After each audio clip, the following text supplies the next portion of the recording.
우리가 영적으로 귀신하고 만나갖고 야 이놈의 더러운 귀신아 예수 이름 물러가 이렇게 영적인 권세, 영적인 승리의 권세를 하나님께서 우리에게 이미 주셨다는 겁니다.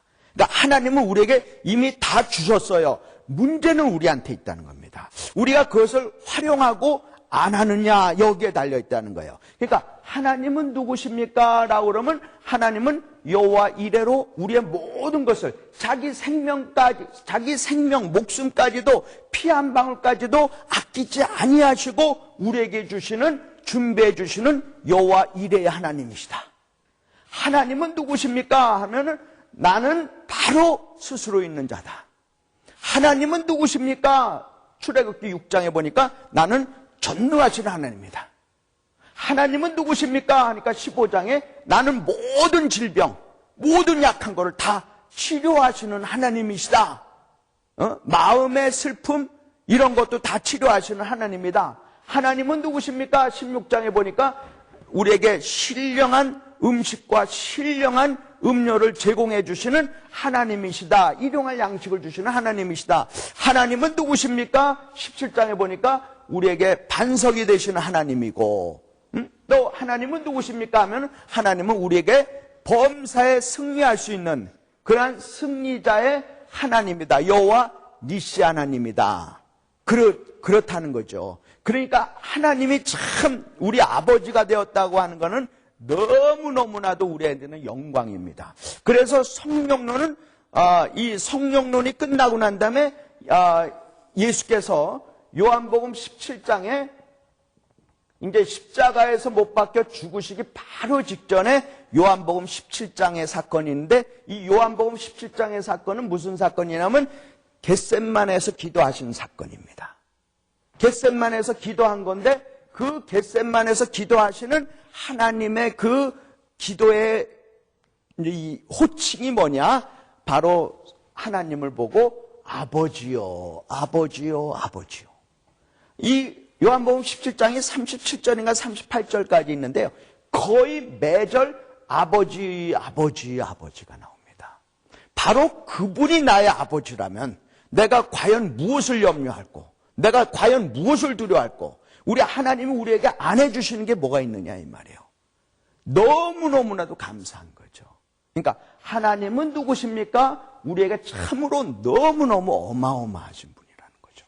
그러니까 우리 이번 주에는 특히 출애굽기 1장부터 6장까지 좀 자세하게 읽으시고 12장부터 19장까지 자세하게 읽으시고 그런데 7장부터 11장은 내용이 뭐냐면은 10가지 재앙이 나옵니다. 뭐 이의 재앙 나오고 뭐 우박의 재앙 나오고 이제 이런 게 나오거든요. 그런 거는 제가 교재에다 간단하게 이렇게 정리를 해놨으니까 그거를 참고해서 그렇게 읽으시면 되겠습니다. 그래서 우리 첫 번째 파트는 하나님은 누구십니까? 라고 하는 것을 우리가 했고요. 그러니까 댁에 가셔서 그걸 한번 다 읽어보시고요. 그 다음에 이제 우리가 성경에 이 특히 어렵다고 하는 부분이 율법, 그 다음에 성막, 그 다음에 제사입니다. 그게 참 어려워서 그 다음에 성경으로 자꾸 못 넘어가는 그런 경향이 있거든요. 그래서 제가 율법하고 성막하고 제사를 지금 설명을 해드릴 거예요.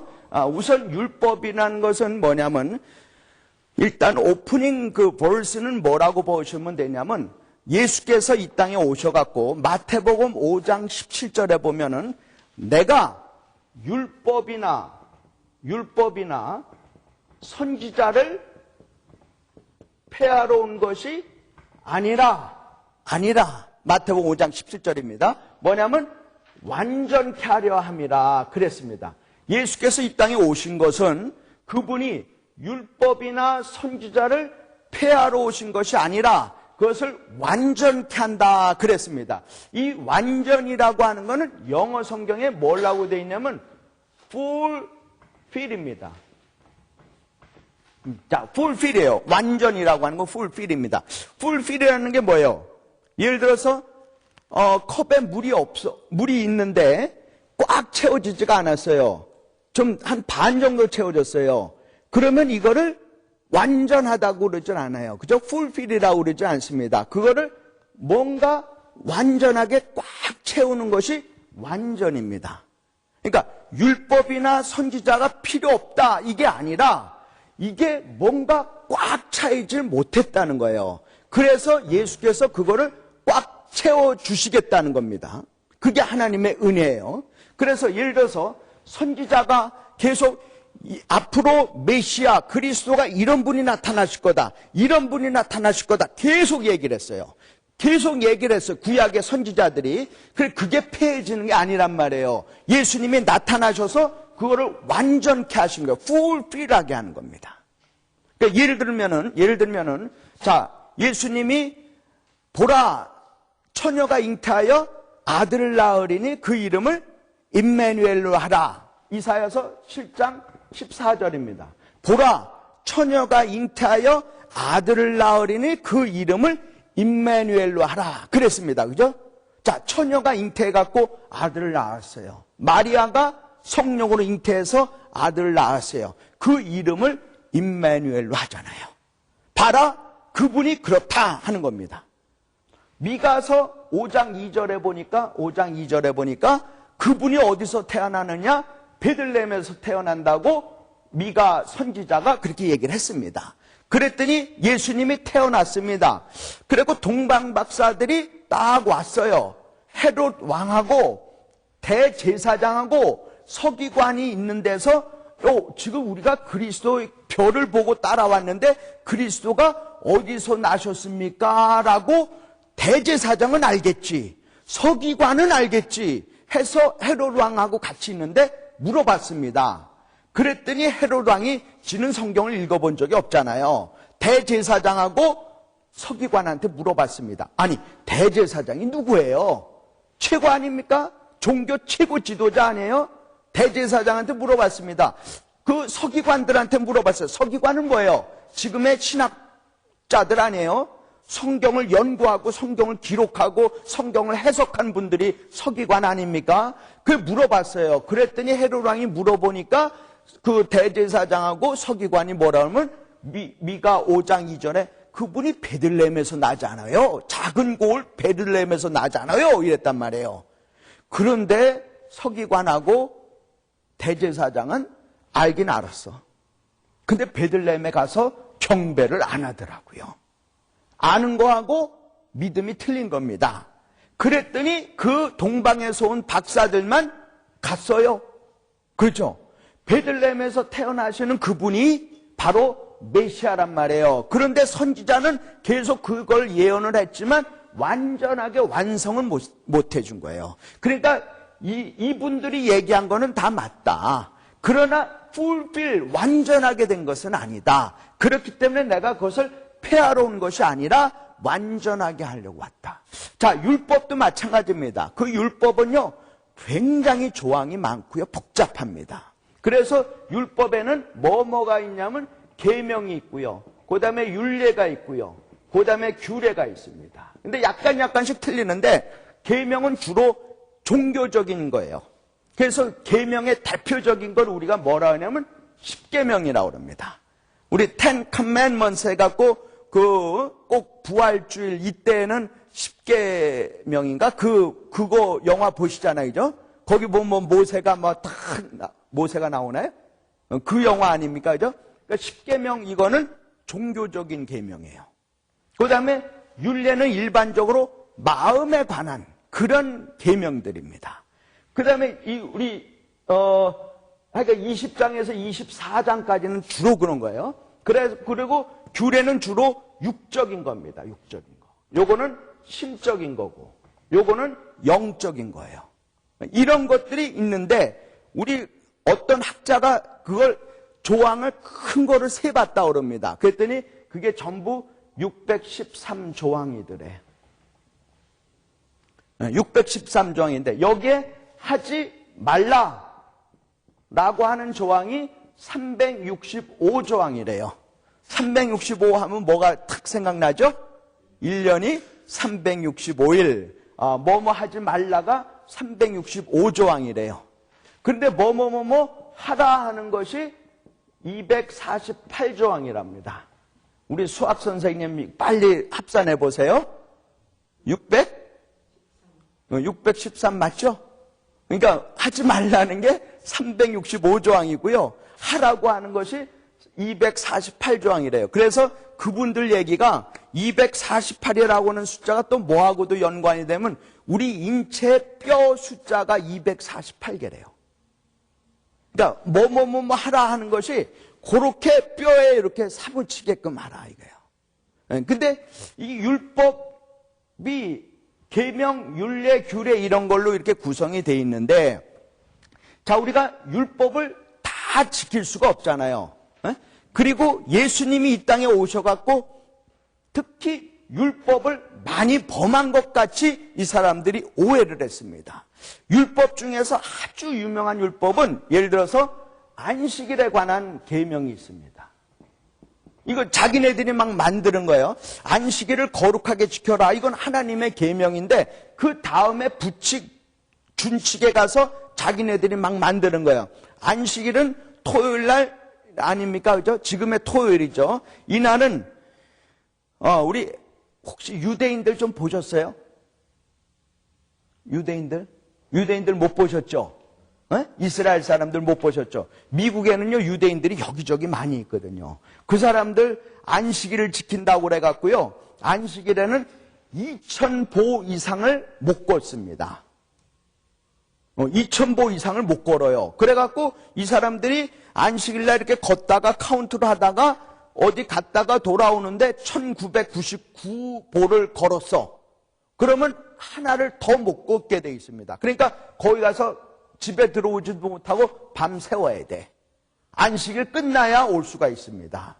그리고 안식일에는 일을 못하게 돼 있어요. 그래갖고 일을 못하는데 뭐냐면 허리를 90도 이상 굽혀서 무엇을 들으면 일한 걸로 그렇게 간주가 됩니다. 안식일에 일하면 어떻게 해요? 돌로 쳐야 되잖아요. 죽여야 됩니다. 안식일을 범했기 때문에. 그런데 이제 예를 들어서 예물을 갖고 오려고 그래. 뭐 돈을 갖고 오거나 혹은 뭐 짐승을 갖고 오거나 그런다 그래 봐요. 그럼 짐승도 이렇게 해갖고 데리고 오려면 허리가 90도 이상 굽혀지잖아요. 그러니까 그것도 안식일에 범해진다고요. 또 뭐를 갖고 오려면 그것도 들고 오려면 그것도 안 되잖아요. 그러니까 또 바꾸는 겁니다. 뭐라고 바꾸냐면 예물을 이렇게 데리고 오는 거는 괜찮다 이렇게 되고 괜찮다.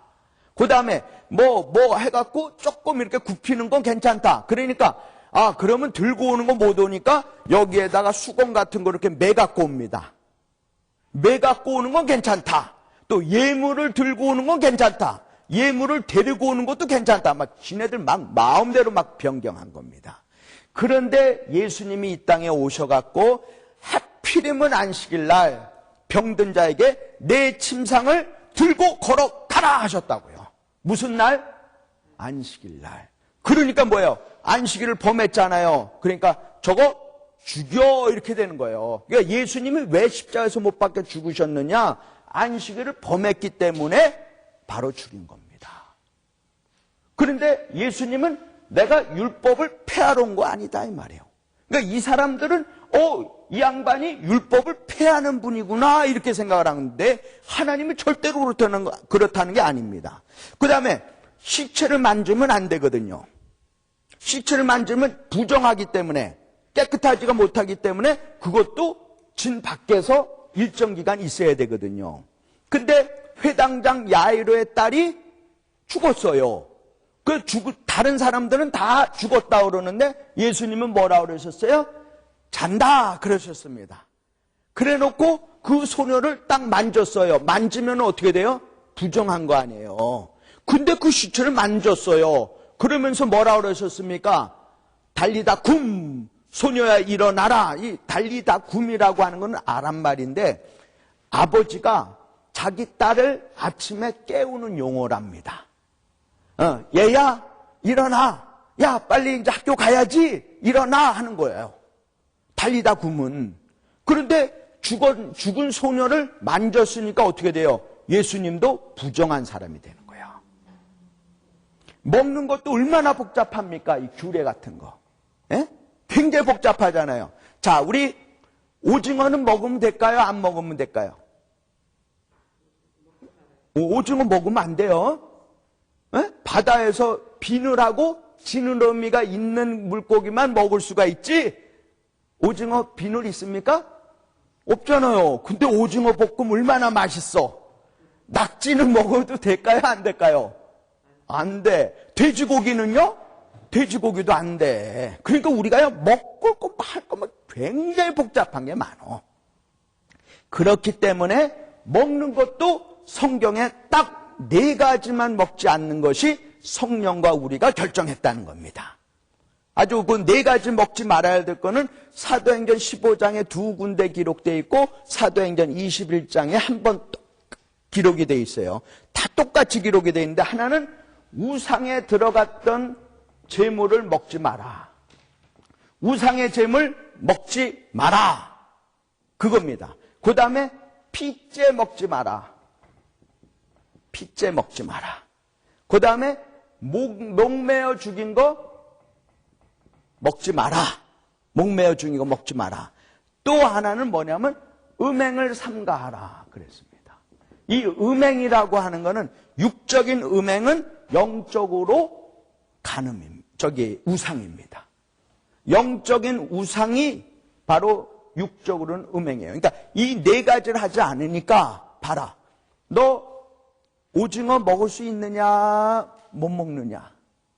뭐예요? 여기 안 걸렸어? 그러면 오징어 먹을 수 있어요, 없어요? 있다 이 말이에요. 그러니까 율법이나 균례, 유례 이거 너무너무나도 복잡해. 그래서 그거를 예수께서 완전케 하려고 이 땅에 오셨다는 겁니다. 그거를 믿지 않은 사람들은 아직 구약에 사는 그런 사람들이고 예수를 못 믿겠다는 겁니다. 네. 그래서 성경은 율법의 그러면 기능이 뭐냐? 율법의 기능이 뭐냐? 율법은 우리로 하여금 죄를 깨닫게 하느라고. 첫 번째로 우리에게 율법이 없으면, 자, 예를 들어서 이런 걸 먹지 말라. 그런 법이 없었다면 우리가 이거 죄구나 하는 걸 모르잖아요. 그러니까 율법은 뭐냐면 우리에게 죄를 깨닫게 하는 거야. 그 다음에 율법은 뭐냐? 2번째로 우리를 바로 예수께 인도하는 초등교사다 이랬습니다. 영어 성경에는 이 초등교사가 뭐라는 part-time instructor로 돼 있어요. 풀타임이 아니고 아버지가 아니고 part-time instructor입니다. 그러니까 자기는 직업으로 간단하게만 하면 돼. 이것이 율법이라는 거예요. 그러니까 율법은 잠깐 있다가 없어진다는 겁니다. 그러니까 율법은, 자, 죄를 깨닫게 하고, 자, 컵에 물이 있어요. 율법은 죄를 깨닫게 하고, 그 다음에 율법은 뭐냐? 이런 율례, 규례, 그 출애굽기 20장부터 24장까지 뭐는 어떻게 하고, 뭐는 어떻게 하고, 무슨 병이 있을 때는 나병 환자가 생겼을 때는 이렇게 하고 저렇게 하고 굉장히 많잖아요. 그걸 우리가 다 할 수가 없잖아요. 그런데 거기에 비춰보니까, 내가 죄인이다. 이걸 깨닫게 한다는 거예요. 로마서 3장 20절입니다. 우리를 죄를 깨닫게 해요. 그러면 죄를 깨닫게 하면 어떻게 하느냐? 그 사람을 예수께 인도하는 초등교사의 역할을 율법이 하고 있다는 겁니다. 갈라디아서 3장 24절에. 근데 이거는 파트타임 인스트럭터지 우리의 아버지가 아니라는 거예요. 그래서 아버지께 나오니까 이거를 완전케 하려니까 3번째 완전하는 것은 뭐냐면 바로 용서해 주는 거예요. 하나님께 나오는 자, 내가 입으로 시인하고 고백하는 자는 하나님께서 그거를 다 흰 눈같이 다 없애주신다 이 말이에요. 우리의 죄가 아무리 주홍같이 붉을지라도. 그렇잖아요, 그죠? 그러니까 예수님은 바로 용서라고 하는 풀필의 무기가 있습니다. 즉 완전케 해주시는 하나님의 사랑의 용서가 있다는 거야. 이 3가지가 합성이 된 그 유명한 케이스 중에 하나는 뭐냐면 요한복음 8장에 보니까 현장에서 가늠한 여인이 있습니다. 그죠? 근데 가늠한 여인이 남자는 안 붙잡혀 오더라고요. 꼭 가늠했을 경우 꼭 여자만 붙잡혀 와요. 그럼 여자가 오면은 어떻게 해요? 돌로 쳐 죽여야 되잖아요. 그죠? 가늠했으니까. 율법으로는 돌로 쳐 죽여야 돼. 그러니까 율법으로는 가늠한 여인이 남자도 마찬가지면 죄인이란 말이에요. 일단 율법에 비춰보니까 죄다 하는 것을 딱 깨닫게 된 거예요. 그래서 그 여인이 어디로 왔습니까? 예수께 인도해주는 그런 인도함을 받은 거예요. 예수 앞에 딱 나온 겁니다. 그래서 사람들이 뭐라면, 유대인들이 뭐라면 예수한테, 야, 예수 선생이요? 이 여인을 어떻게 할까요? 그랬습니다. 그 얘기는 뭐냐면, 당신이 과연 율법을 없애는 사람이라면 살려둬라 할 거고, 당신이 만약 율법을 지키면은 죽여라 하는 건데, 죽이면 어느 나라 법에 또 위배가 되면 로마법에 위배가 됩니다. 유대법하고 유대율법하고 로마법하고 서로 컨플릭이 되는 거야. 충돌이 되는 겁니다. 그러니까 유대법에는 돌로 쳐 죽여야 돼. 간음했으니까, 여자니까. 그 다음에 로마법에는 유대인들은 그 로마의 피지배국이었기 때문에 죽일 수 있는 권한이 없습니다. 그러니까 로마법에 의해서 만약에 죽여라 하면은 율법으로는 괜찮지만 로마법에는 어게인스트가 되는 거예요. 그리고 만약에 그러면 살려둬라 하잖아요. 그럼 로마법에는 괜찮은데 유대법에 어게인스트가 되는 거예요. 그러니까 율법을 폐하는 사람이 되잖아요. 그러니까 예수님이 어떻게 했습니까? 땅에다 뭘 쓰셨어요? 뭘 썼는데 뭘 썼는지는 성경에 기록되지 않고, 그러면서 허리를 다시 피시면서 누구든지 돌 없는 자가 돌로 쳐 죽여라 그랬습니다. 돌로 치라 했습니다. 그랬더니 전부 다 도망갔다 그랬죠? 그랬더니 예수님도 그 여인한테 나도 너를 정죄하지 아니하노니 다시는 가서 이런 죄를 범하지 마라. 용서의 법이 된 겁니다. 그러니까 율법은 어디까지 적용이 되냐면 죄를 깨닫게 하고 예수께 인도하는 초등교사인데, 그거를 풀필하고 완전하게 하는 것은 바로 용서의 하나님의 능력이 거기에 있다는 거예요. 그러니까 우리가 죄를 범했잖아요. 그러니까 우리가 예수 앞에 나옵니다. 그래서 거기에 시인하고 고백하고 자백하기만 하면 예수의 십자가로, 피로 우리의 모든 죄를 다 없애주는 것을 믿는 것이 바로 믿음이라는 거예요. 그렇죠? 그러니까 율법은 여기 두 가지밖에 없었는데 용서라는 법이 없어갖고 그거를 완전케 하려고 오신 것이다. 그러니까 출애굽기 20장부터 24장까지는 율법에 그 복잡한 게 많잖아요. 그죠? 복잡한 게 많은데 그것이 바로 복음의 능력으로 우리가 살아간다 하는 거예요. 그 얼마나 우리 하나님의 은혜가 우리에게 임하는 겁니까? 그죠? 아멘?